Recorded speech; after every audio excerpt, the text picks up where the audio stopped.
Debbie's been an equine physical therapist for over 40 years. And the first time I heard that, Debbie, I didn't know horses had physical therapists. So that was new to me.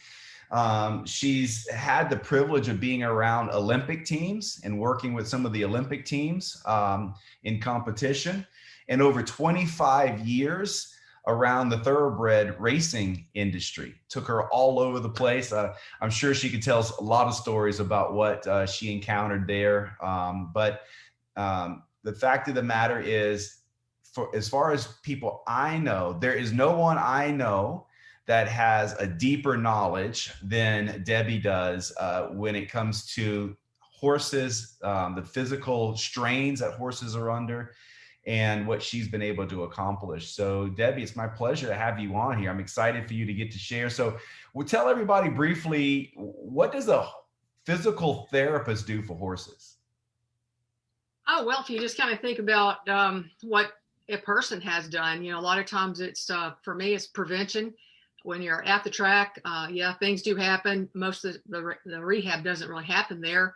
They go off to different facilities. So my job, when I was at the racetrack or at an event, was to keep them healthy and try and prevent injuries. And there's a lot of ways we can do that. 40 years ago, we weren't recognized as anything. I was one of the pioneers. It was like, you were crazy and you had to use your hands. And so you'd have to do a lot of work for free. You could show people how they could, increase their stride with just manipulating muscles, and they'd put you to the test, and they'd rake the shed row down and have them walk, and then you work on them and have them walk. Oh my gosh, this has got another 6 or 7 inches. So back then it was, you were the crazy person, and I kind of got used to being called that. But it's a real industry now, and it's massive. Wow. And so what are some of the issues? I mean, being around thoroughbreds and the Olympic teams, what are the common issues that horses face? Whether it's competition horses, I know it's probably unique to each one, but what's some of the common things that horses face? Well, it's always great if horses, get to be outside. Competition horses don't. That's probably one of the biggest struggles you have with a competitive horse. There are industries like jumpers where they turn them out at night, and that's awesome. But race horses, you can't put them in the field together. That just doesn't work for that industry. So you're dealing with an animal that probably gets out of the stall 22, 23 hours a day. Stays in the stall 22, 23 hours a day. So you're having to deal with that lack of circulation, which causes, legs to blow up, and they get grumpy. And, if their feet hurt, there's certain things that, you're going to have to do for that. So a competition horse is a little more difficult to take care of than that great guy that's getting to sit out in a field and get ridden maybe once every 4 or 5 days versus going 2 miles, 3 miles every morning. Yeah. And so we know that there's some common threads with horses as far as things that they're susceptible to. And you were introduced to Nrf2 activation about 8.5 years ago. And what did you learn, about oxidative? Did you know about oxidative stress and its role with horses? What have you learned over the last 8.5 years when it comes to this Nrf2 pathway and oxidative stress and how that relates to horses? I just really dug in. I knew what oxidative stress was back when I learned. It was called, free radical damage. So I had to research everything because I didn't believe anything. A complete stranger showed this to me. He had no idea that I was searching for something. But when he told me that, and he showed me the video and it said that it could reduce oxidative stress by 40%, I thought that can't be, because we know that leads to every illness. That's what I deal with all these horses. Why don't I know about this? Because it's new. That's why. At some point, things are new. But I just couldn't believe that this was true. And when I finally figured out it was true, it took me 12 hours sitting on a computer trying to disprove everything first. I got in the next day and I got horses on it right away because I knew what it was going to do for them. So what did you start to experience? Did you have the trial and error dosage? What did you do? Did you give them 1 tablet, 2 tablets? What did you experience? What were some of the things you noticed? I wanted to start with 1 because I wanted it was a trial thing for me. It was like, okay, what can 1 do for this 1,200, 1,400 pound animal? And we saw a lot of changes, a lot of behavior changes, which is great because, when they don't feel good, they let you know. It's not like a person sucking it up or going to take an aspirin. So what was great is we were able to, really see their behavior change, which was massive for me. We saw, a lot of physical changes too. I had one of my horses that I was going to have to put down. He's still here 8.5 years later.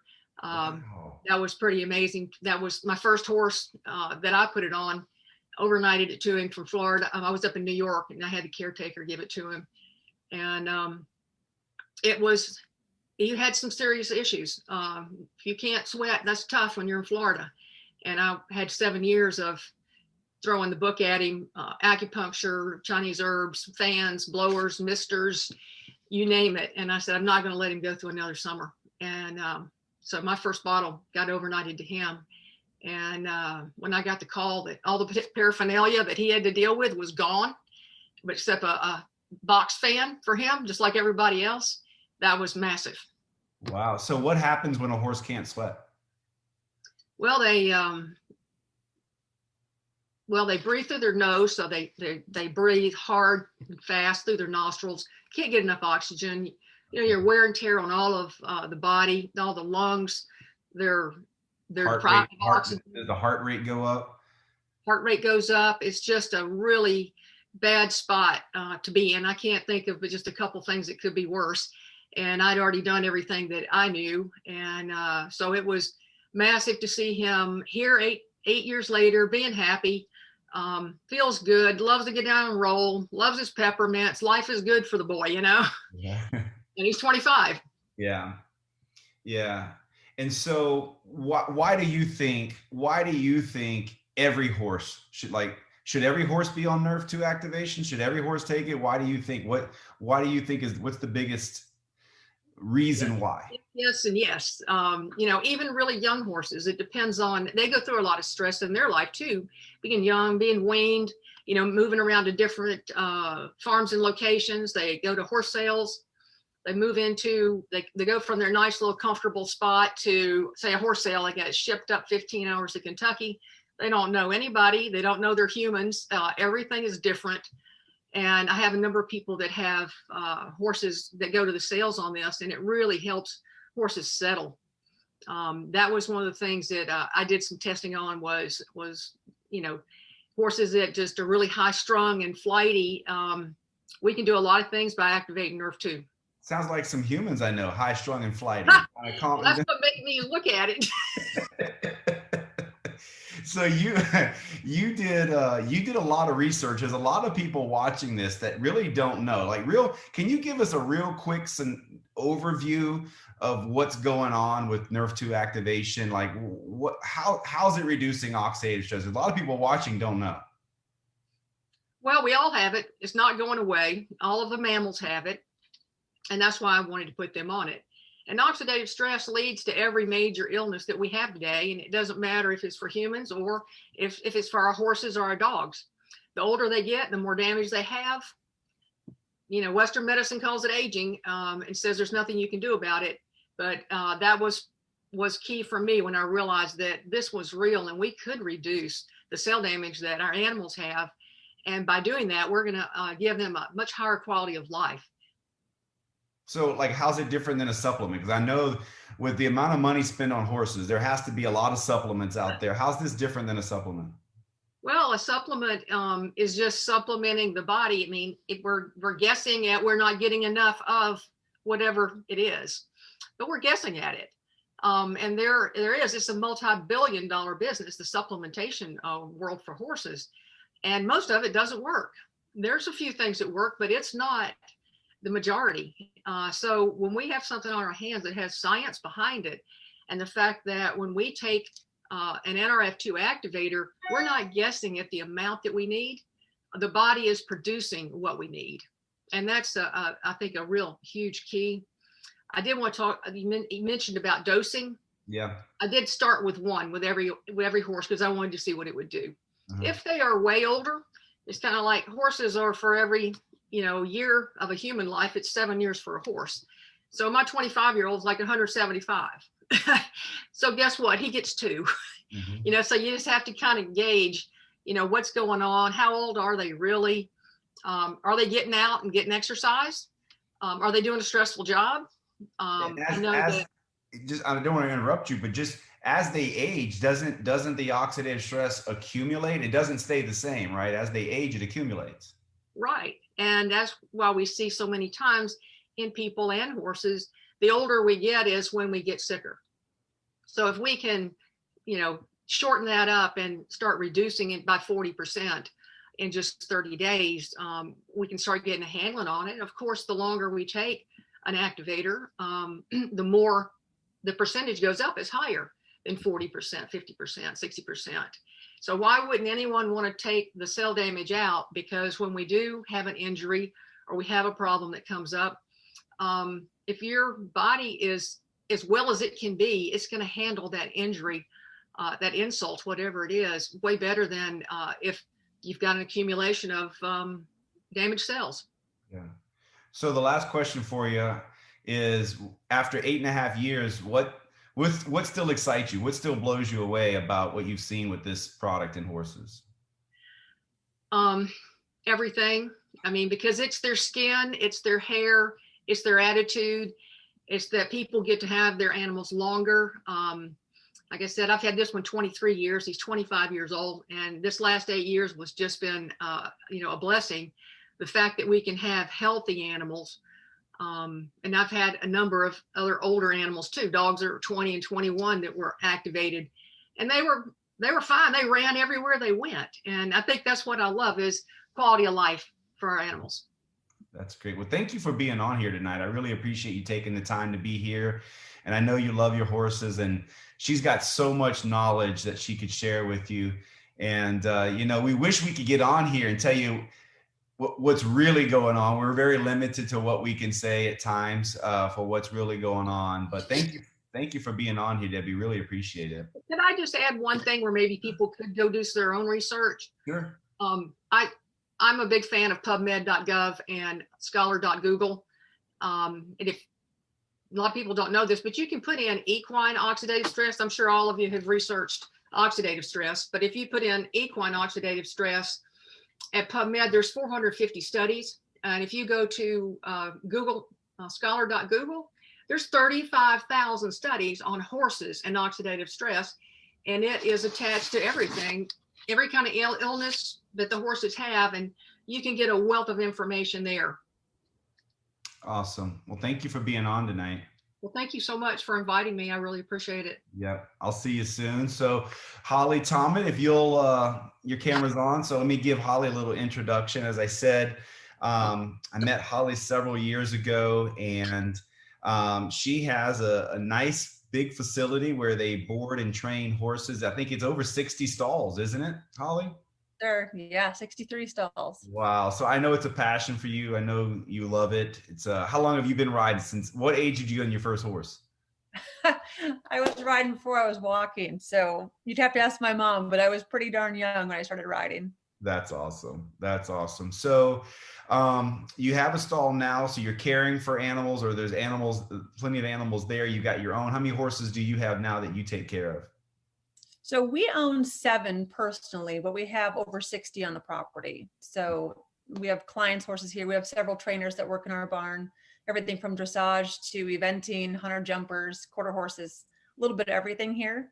So it's definitely, it keeps us busy. We have a full-time manager. Thank the Lord. She's amazing. So I don't have to do all of the work out there. We have an amazing staff. So thankful for that.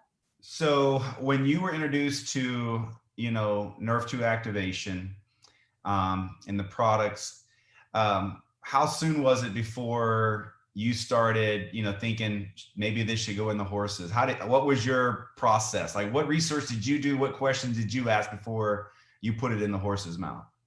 Yeah, so I was the diehard skeptic, right? So I tried it finally after about a year. I finally started taking the products myself, and I had such amazing results that I knew within the first month that I was going to have to get this into our horses, into our dog. I wanted them to feel like I was feeling. And, you know, they're athletes. And so I love all that Debbie said. I can relate. We've got an older gelding. Reminds me of the guy she's talking about that she's had forever. And I just knew that what we expect of them from an athletic level and the performance we require, if it could help me feel the way I was feeling, I knew we needed to get it into them as well. So that's what got me thinking. And like Debbie said, there's so much research out there, so many studies. I listened to other vets talking about it, and it was a no-brainer. It was a no-brainer for me. So tell us a little bit about what you've experienced. Like, what is you and I talked before this, there's some common things that you've seen that horses deal with. And what are some of the things that before knowing this information kind of frustrated you? What were some of the issues that were there that you just really didn't have answers for? I wouldn't say there weren't answers. They were just answers that maybe I didn't like. I love to approach things from a more holistic point of view if I can.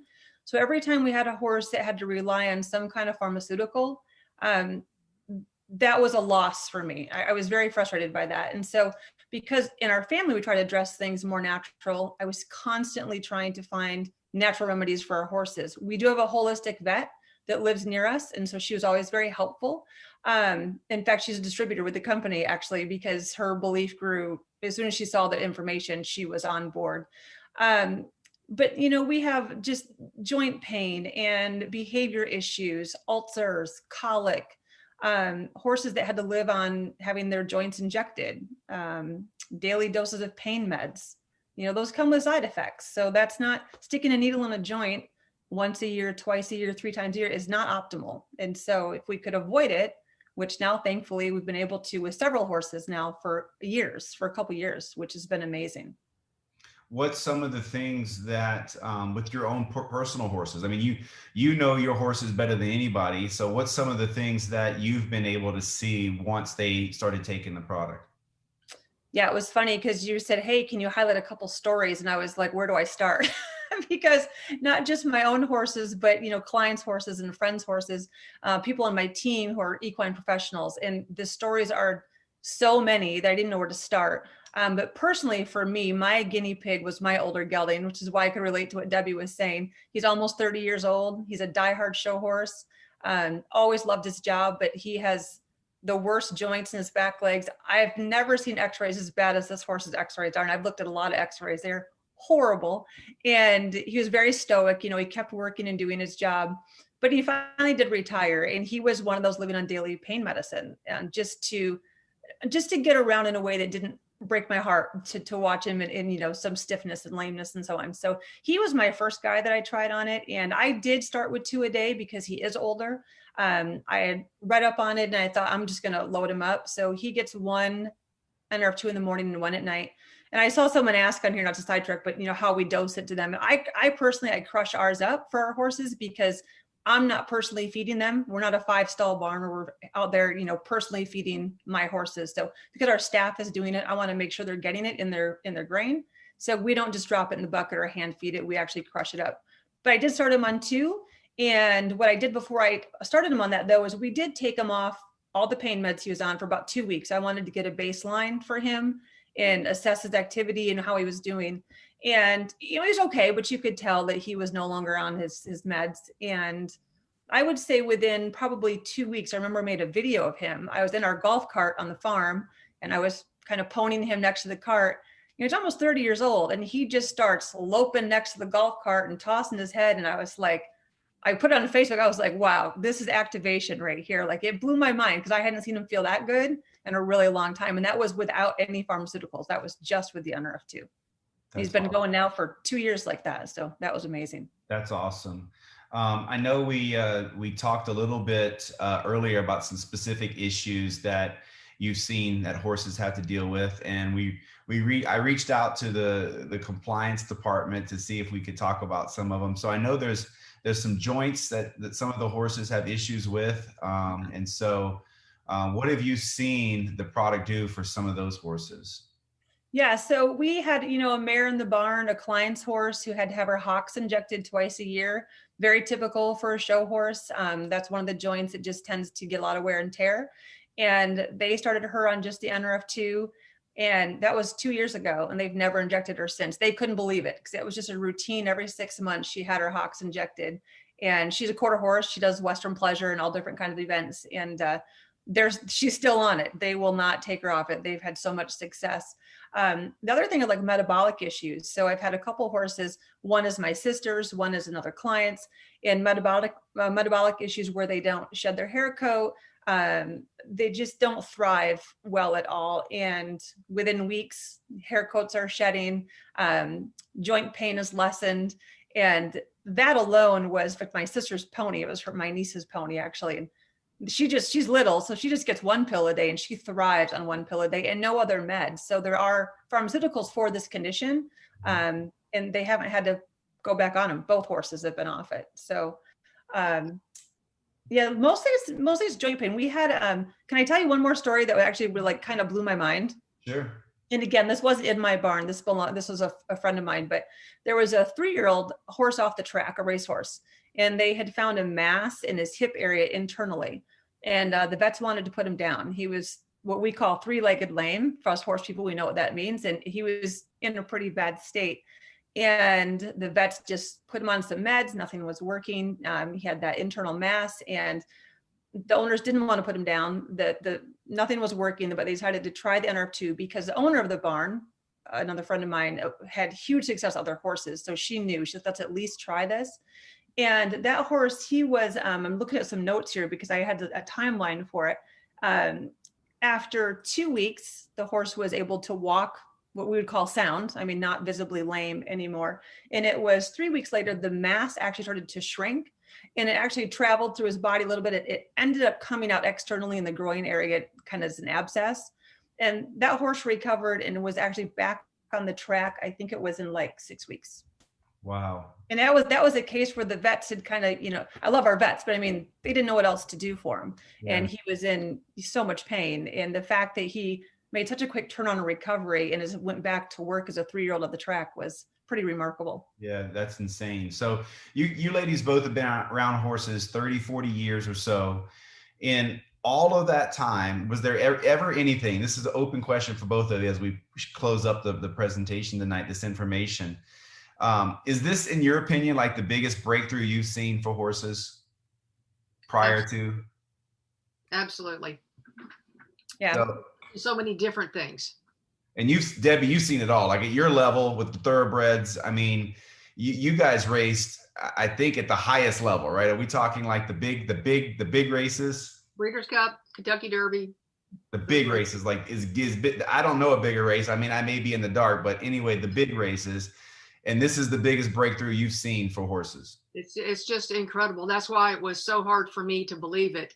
And also a part of it was my fault. I mean, just why don't I know about it? Because I kind of pioneered a lot of different therapies, and it was like, why don't I know about this? And when you realize that this was real, you knew this is the biggest thing you've ever seen. And you feel the same way, Holly?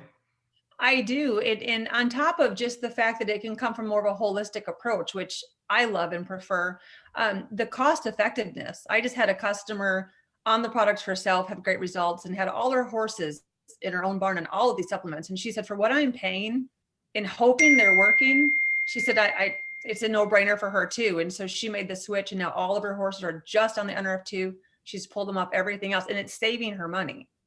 So yeah, for those of you that don't know, in the United States, one bottle, 30 tablets is $49. And that's with the shipping. And some of the other folks that may watch this around the world in English speaking countries, there's a little bit of a conversion rate for the product, but I know when it comes to horses, that's cheap. Yeah, that's a deal. That's super cheap. Well, thank you ladies for being on here. I know both of you, before you go though, I know both of you saw this information and decided you wanted to share it. And there is an opportunity for every one of you guys watching this tonight to do the same thing, to share that. You're going to share this information. If you love your horses and you love animals, you're going to share this. And so why don't you both kind of comment a little bit about how you're sharing this and the enjoyment you're getting from sharing it. Holly, why don't you go first and we end with Debbie? Sure, absolutely. So yeah, I want to say that we've shared this information with so many equine professionals, including most of our vets in the area. And over the years, when they see the information, I'm a lay person. I'm not a trainer. I'm not a medical professional. So for me to be able to share this with a vet and have them go, oh my gosh, this is amazing. I've had one vet not actually just jump right on board. Every other medical professional that we've shared this with sees it for what it is, thankfully. And so now in our area here in Michigan, the word's getting out. And so sharing it, whether it's with clients, with medical professionals, not only is it a wonderful business and a great team to be part of, it's just you're changing not just people's lives, but now we see horses' lives, my dog, other people's dogs. So it's amazing. I'm blessed to be part of it. That's awesome. What about you, Debbie? How are you sharing it? What have you seen? I really stick with the science because I understand that a lot of the medical professionals I was around, there's all kinds of tales that go out about, different products in the horse world, and most of them don't work. And it got, I think, a lot easier when about 5 to 6 years ago, there were so many different studies coming out and they had started to hear about Nrf2 a little bit. And so I stick with the science and being able to take people to where they can see what the study was, who the university was, what who the doctor was that did the study. That was just more believable for me. And I try and keep it compliant, and man, it's really hard to do sometimes. So I try and use the science the most that I can. Yeah, I know. Even with our own animals, we had a black lab that just had tremendous results. And, I just tell people, just come over and take a look. Just come take a look and tell me if he looks like he's his age. That's all you need to know, right? And so thank you guys for being on here tonight. For all of you guests that were here, I know you love horses. Get your horses on this. And if you love horses, I think once you see what happens for your horses, you're going to start sharing it. So get back with the person that put you on here, because there is a program that easily allows you to share this information so that you can help a lot of other people with their horses. It's an expensive thing to have horses, and so offsetting that expense is always a good thing, and we think we can do that. These two ladies have definitely done that. And I love that they've been able to do that, doing something they love. So thank you guys for being on here. If you have more questions for the guests that were on, just get with the person that put you on here. They can share some more stories. They can share some more details, some more science. We wanted to keep it brief tonight, but we wanted to give you some real experts to hear from that have helped a lot of horses. So thank you guys. You guys have a great night, and let's